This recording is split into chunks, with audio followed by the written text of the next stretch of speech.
परिवार एक नालायक बेटे का फैसला। किसी नगर में एक परिवार रहता था। परिवार में 3 भाई और एक बहन थी। 2 भाई और छोटी बहन पढ़ने में बहुत तेज थे। उनके माँ बाप उन चारों से बहुत प्यार करते थे, मगर एक बेटे से बहुत परेशान भी थे।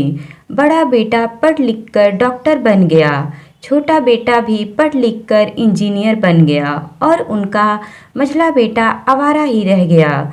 उसने पढ़ाई नहीं की।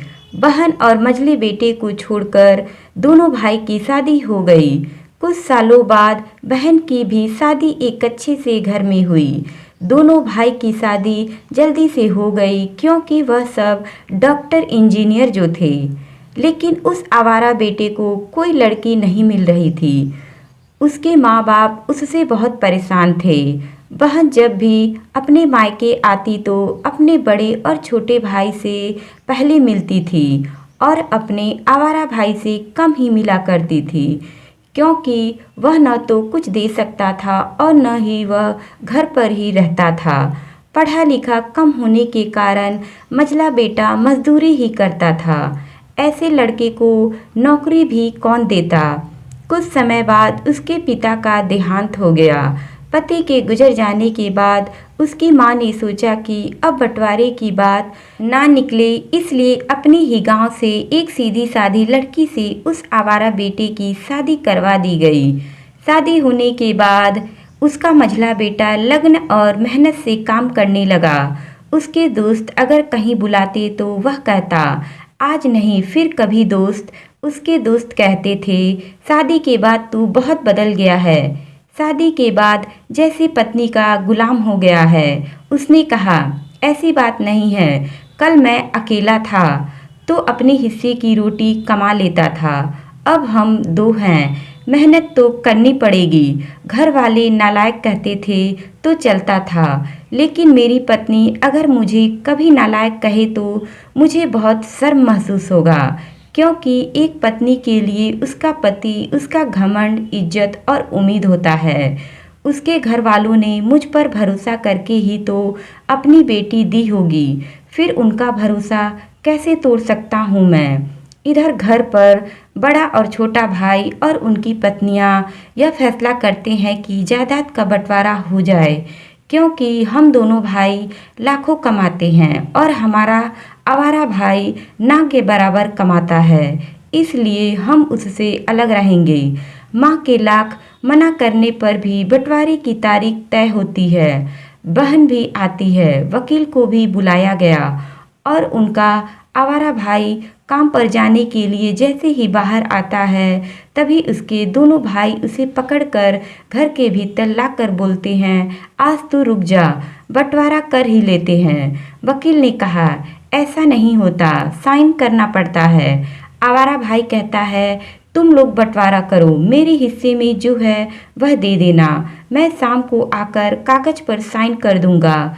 बहन बोली, अरे बेवकूफ, तू गवार का गवार ही रहेगा। तेरी किस्मत अच्छी है कि तुझे इतने अच्छे भाई और बहन मिले। माँ ने भी अपने आवारा बेटे से कहा, अरे बेटा, आज रुक जा, बंटवारे में कुल 10 बीघा जमीन में 2 भाई 5-5 रख लेते हैं और उसके आवारा भाई के लिए पुश्तैनी घर छोड़ देते हैं। फिर उसका आवारा भाई चिल्लाकर बोलता है, और फिर हमारी छोटी बहन का हिस्सा कौन सा है। उनके भाइयों ने कहा, अरे मूर्ख, बंटवारा सिर्फ भाइयों का होता है, बहन का हिस्सा सिर्फ उसका मायका होता है। आवारा भाई बोला, शायद पढ़ा लिखा ना होना भी एक मूर्खता ही है। ठीक है, आप दोनों ऐसा करो, मेरे हिस्से की वसीयत बहन के नाम कर दो। दोनों भाई बोलते हैं, और तू? आवारा भाई अपनी माँ की तरफ देखकर बोलता है, मेरे हिस्से में माँ है ना। फिर अपनी पत्नी की तरफ मुस्कुराकर बोलता है, क्या मैंने गलत कहा जी।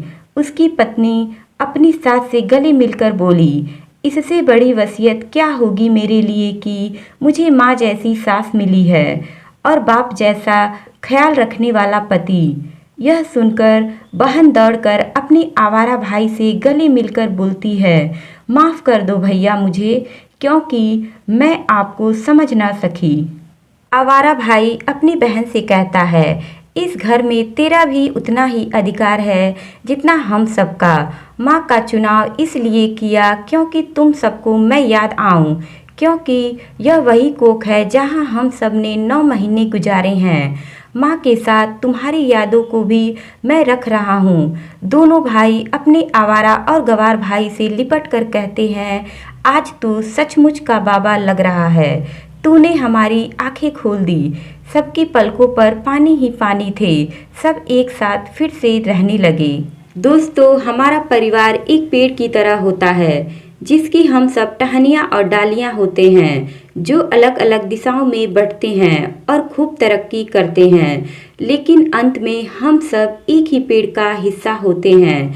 इसलिए हम कभी अलग नहीं होते, एक दूसरे का साथ देते हैं और एकजुट होकर रहते हैं। जहाँ परिवार है वहाँ प्रेम है। दोस्तों, कहानी अच्छी लगी तो लाइक करें, शेयर करें, कमेंट करें और चैनल को सब्सक्राइब करें। Thank you.